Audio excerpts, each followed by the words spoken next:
Something petrifying is happening. Something terrifying and scary. No, it's not Godzilla.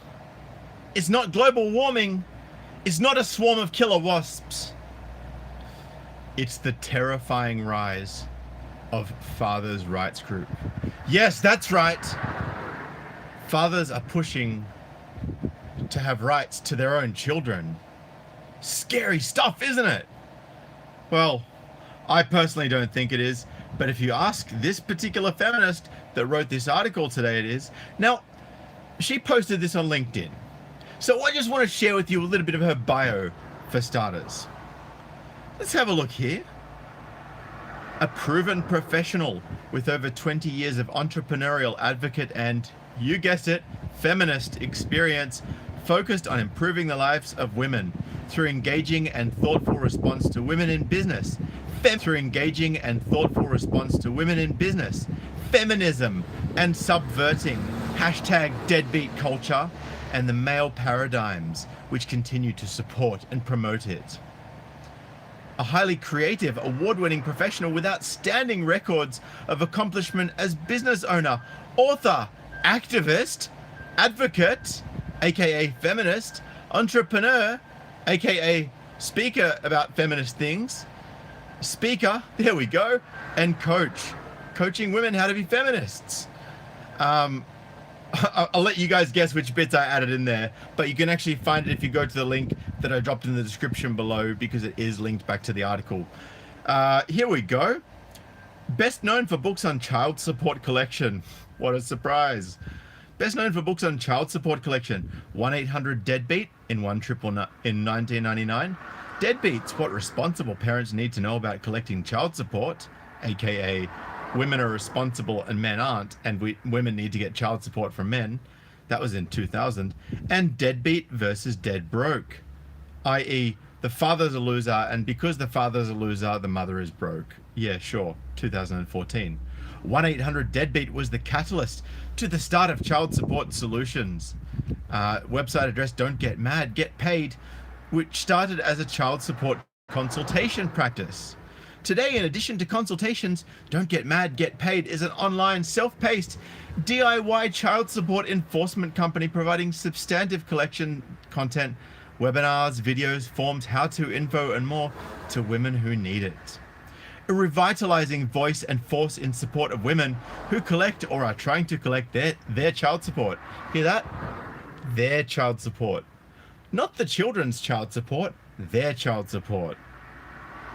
A voice that welcomes conversation about the complexity of the child support system and relationships between payers and payees, refusing to ignore the uncomfortable realities of a patriarchal society.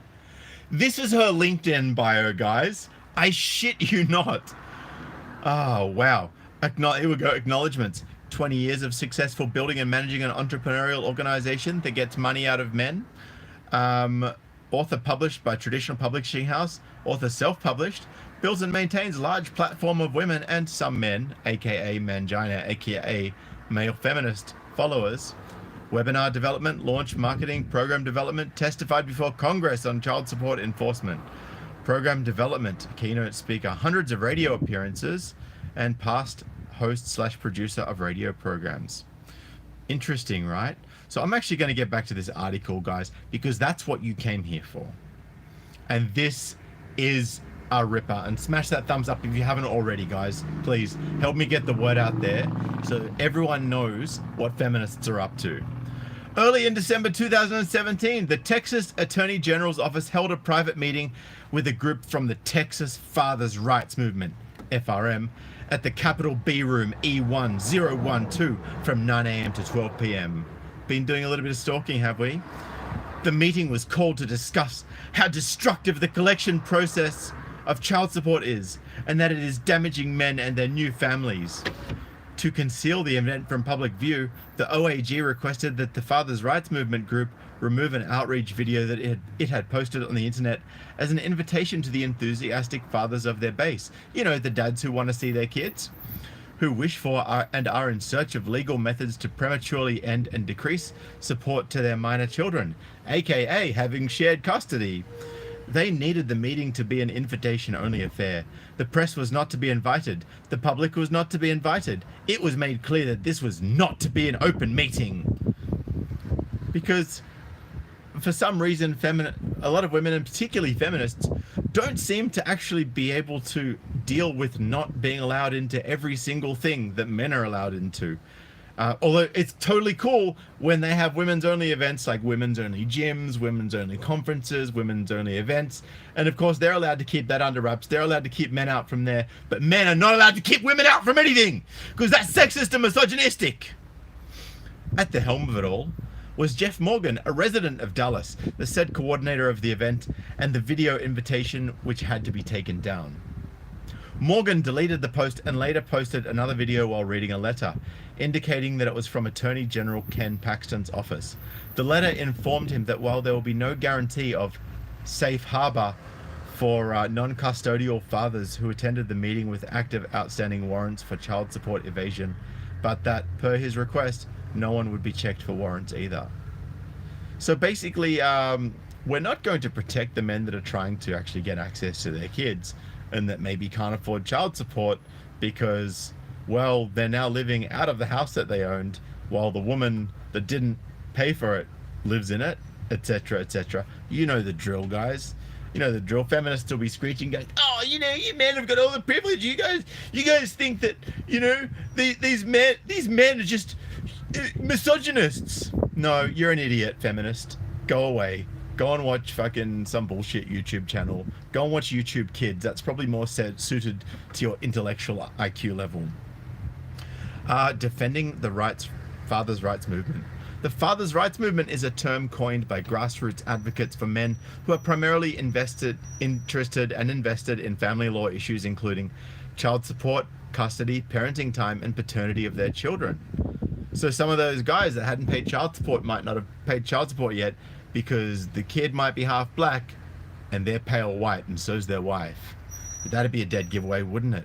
But hey, gotta pay that child support. The government said so. Warren Farrell, a veteran of the women's, men's and fathers movement since the 1970s, and who is more so generally considered to be the father of the men's movement after he, I guess, diverted away from feminist dogma after he realized some things and took a few red pills. Describes the movement as part of a larger quote-unquote gender transition movement and thinks that, similar to women in the 60s, fathers are transitioning from gender-based to more flexible family roles and that the courts are lagging in their support of this transition. Ross Park, a psychologist at the University of California, California, why am I not surprised? And Armin Brott, a several-time author on books about fatherhood, both view the fathers' rights movement as one of three strands within the men's movement that deal almost exclusively with fatherhood, the other two being the Good Fathers movement and group forming the Christian men's movement, the Promise Keepers being the largest. The movement has both liberal and conservative branches, each with different viewpoints about gender roles between men and women, and that is where the trouble begins. While both sides of the groups agree on what they see as victimization, discrimination, and bias against men within the court system, the liberal version believes in equality between men and women. No, it believes in feminism. In contrast, the conservative branch believes in traditional patriarchal families. Oh, you mean the ones with fathers in them? Yeah, that's... Look, if that's a patriarchal family, having a mother and a father involved in the kid's life, then I'm all for fucking patriarchy. Believe you me. The vast majority of the members are composed of white, middle class or middle or working class, heterosexual, politically conservative men. Of course she had to throw that in. Just a quick, you know, jab at the straight white man. Just a jab, you know, because you got to get into that jab against the straight white men. You know, those straight white patriarchal oppressors. Fathers' rights movement chief complaints. Initially, the movement began with social conversations about issues such as discrimination allegedly experienced by fathers in family court over parenting time with their children, God forbid, due to alleged bias, within the court system and custody decisions favoring women. The groups quickly began to state that fathers were being denied their civil rights when denied equal time with their children. Children need two parents. and children have a fundamental human right to an opportunity and relationship with both their mother and father. Both sound like pretty logical points to me. Became dog whistles. Calls were made for new laws creating a rebuttable presumption of 50-50 shared custody after divorce or separation. Among the chief complaints are that I was going to say feminist law. I meant family law, but they're both basically the same thing. Among the chief complaints are that family law represents intrusive perversion of government power, that family courts are secretive, censoring, and punitive towards fathers who criticize them. Who knew? What a surprise. No surprise to me. It's how it's been since forever. That family courts are secretive. Yep. That family courts are slow to help fathers enforce their parental rights. That's true. That they are expensive and time consuming. Also true. The outcome of divorce is overly one-sided. Also true. And that divorce provides advantages for women such as automatic custody of the children and financial benefits in the form of child support payments. Also true. For FRM criticism, legal scholars and others who have observed the FRM and its members criticize them for putting the interests of fathers above those of their children. Wait. Criticize them. Nobody's criticizing anyone for putting the interests. Yeah. So we're the legal scholars and others who have observed the FRM are all feminists, because they're basically saying that the fathers' rights movement want to put the interests of fathers above those of the children, because women have never put their own interests above those of their children. That's never happened. I've never seen an instance in the whole entire world, throughout the whole of history, where that's happened. One example would be their lobbying for the changes in family law that would allow for that 50-50 rebuttable presumption of shared custody after divorce or separation. So you mean men might get 50% of the time with their kids? How misogynistic, how patriarchal, how abusive to children to give them equal time with both their parents. I mean, I just can't believe that this evil fathers' rights movement is proposing something so preposterous. Domestic violence advocates say that would heighten children's exposure to abusive fathers and would possibly further endanger mothers who are victims of domestic violence. Yeah, that old chestnut. Well, it's interesting because I actually have in my hot little hands a study by Harvard Medical School roughly about 10 or 11 years ago. It's before all this social justice and this feminist takeover of the media. And it says that in non-reciprocal interpersonal violence between partners, women initiate and perform 70% of the violence against men, and men perform 30% of the one-sided violence against women. And in all reciprocal domestic violence cases, which is about half of all domestic violence cases, the woman is more likely to start it. I have the stats, guys. I have the studies from Harvard. I'm going to be doing another video on this. But just to let you know, that's where I'm at. That's how deep I've dug. I've actually found this shit on Google, of all places, because I knew the keywords to look for, and I had a few tip-offs. So that's coming up soon. But I'm going to get back to the article that this femtard wrote. The FRM asserts that the courts are biased against fathers. In reality, the majority of cases are settled by private agreement. Oh, for goodness sake. It just went off my screen. Give me a second.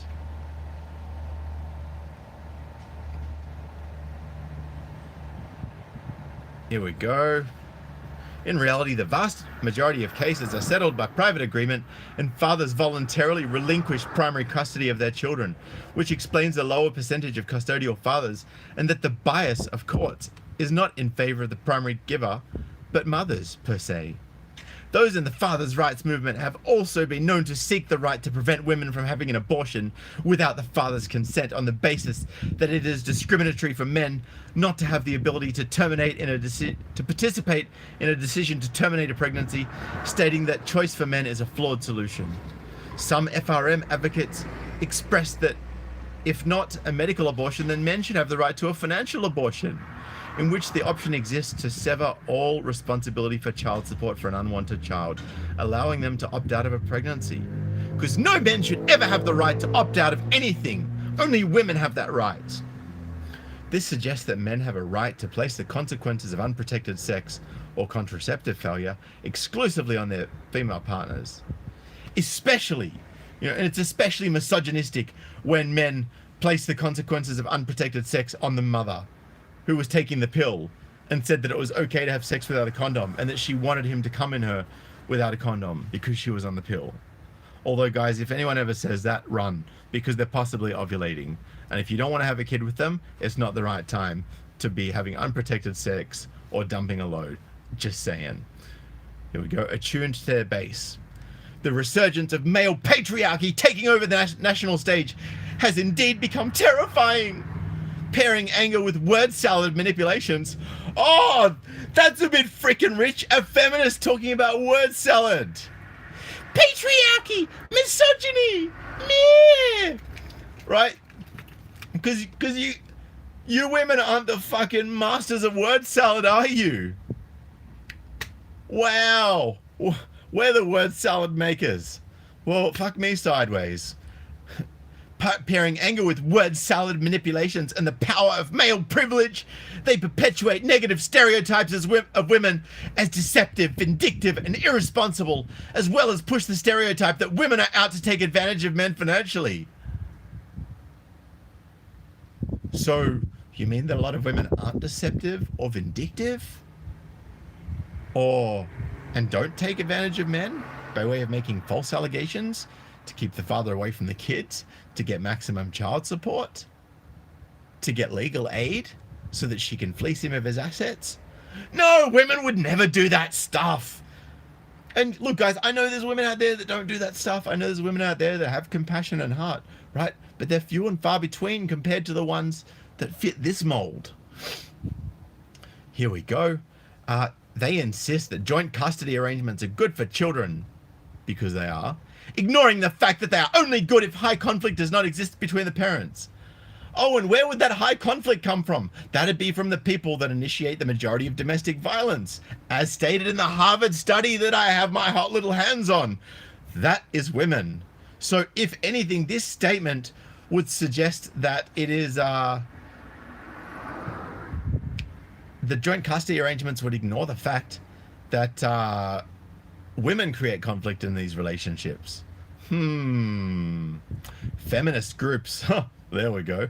Scholars, aka feminist researchers, and others that advocate for women, aka more feminists, and children. Oh yeah, of course the children believe, because the children totally know what's really going on behind the scenes. That if shared parenting was required, not all fathers would provide their share of the daily care for the children. So this woman's saying that children think that the men won't pull their weight if they're given shared custody. Wow, way to fucking emotionally manipulate people that are reading the mainstream media. Growth. The movement continues to grow. I wonder why. It frequently receives international press coverage because of high-profile activism, like the activism that I do as a feminist and an author. Yeah, that kind of activism. Because of high-profile activism of their members. You mean men are actually doing something about this? So, all those guys on social media who have gripes about this stuff, and feminists are like, well, if you don't like it, then you should get out there and do something about it. So then we do something about it, and then they complain we're doing something about it and being activists. Can't win, right? The groups have become increasingly vocal, visible, and organized. They now play a powerful role in family law debate and control the legislative narrative with regards to child custody and support. Last time I looked, it was the Duluth model that has control of that narrative. They have their own government-funded website, fatherhood.gov. Oh, that's nice. Because feminists and women's rights groups have never ever had government funding or government-funded websites or government support for legislation. No, that never happens. No equal counterpart exists for mothers. Get the fuck out of here. Get the fuck out of here. With that increased vocalization has come public demonstrations, with some fathers' rights activists being convicted of offenses such as intimidation, harassment, and assault. And they were probably convicted of those things by feminists who didn't like them, saying that fathers should have rights too. If you ask them, they will claim to be committed to peaceful, non-violent, direct action. Some desperate members of the Fathers' Rights movement, most notably Thomas Ball, have advocated violent action to get the message across. Some years ago, just before he self-immolated himself on the steps of a courthouse in Keene, New Hampshire, so basically before he killed himself in front of a courthouse to make a point, he wrote in his 15-page last statement that fathers should burn down courthouses and police stations. The rage is not limited to the United States. 10 years ago. So, okay. So I'll grant that maybe saying to burn down police stations and courthouses isn't the greatest idea. It's probably not the best thing to advocate for. Let's be fair. But is Madonna blowing up the White House a great thing to advocate for? A great thing to say? Something to be admired? Something to be respected? Does that mean that all celebrities want to blow up the White House because one father said people should burn down courthouses and police stations? Of course not, you idiots! Of course not! That's the fucking point! The rage is not limited to the United States. 10 years ago, it was revealed that a fathers' rights fringe subsection was plotting to kidnap Leo Blair, the young son of Tony Blair. The plot was discovered and never went beyond the chattering stage. They disbanded, and 4 months later they regrouped. The FRM has evolved in many countries, with the focus continuing to be more on anger and less on the children and less on giving everything to women and reasonable approaches to solutions that divide parents. So guys, what are your thoughts on this article? Because quite honestly, I personally thought it was a load of fucking bullshit. And this chick is completely indoctrinated with feminist rhetoric and doesn't have an impartial bone in her body. Because if it's not about women, it's not worth talking about, and it needs to be shut down, in her personal opinion. And what do you guys think of the stats that I gave you from Harvard, huh? Pretty interesting, I'd say. To those of you who are wondering where my car is, it's in its service. So the only reason that I haven't rolled up the windows is because it is so freaking hot today that A, my phone will overheat and restart and I won't be able to continue my stream, and B, I'll be dripping sweat. So a little bit of outside noise it was. Anyway, guys, I would love to get your thoughts about this in the comment below after this live stream finishes. Please smash that thumbs up and get this video out there, get it trending, share it with everyone that you know, especially guys that have been divorced, that are going through child custody disputes, that have got parental arrangements with their partners, that have maybe had a difficult time trying to organize something fair with their partner. Send it to a dad that's a single father. Send it to a guy who's got kids and will probably get divorced one day, because 60-70% of divorces, marriages end in divorce, and about 80% of those are women that want the divorces. So they might not ever want a divorce, but there's a pretty high chance that their partner will. So they need to know about this stuff. All right, guys, I'm going to bounce for now. Please share, comment, and like this video. And if you want to donate, paypal.me/SydneyMGTOW in the description below, or patreon.com/SydneyMGTOW if you want to donate $1 or $2 a month to me. And guys, I just wanted to say thank you so much to those of you who have joined my Patreon in the last few days and donated. I really appreciate your help.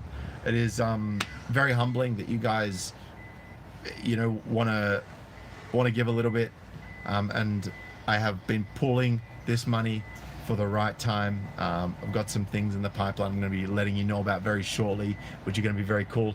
By the way, thank you so much to Venture MGTOW for that generous $10 donation. Peace, freedom, and prosperity, that's the MGTOW way.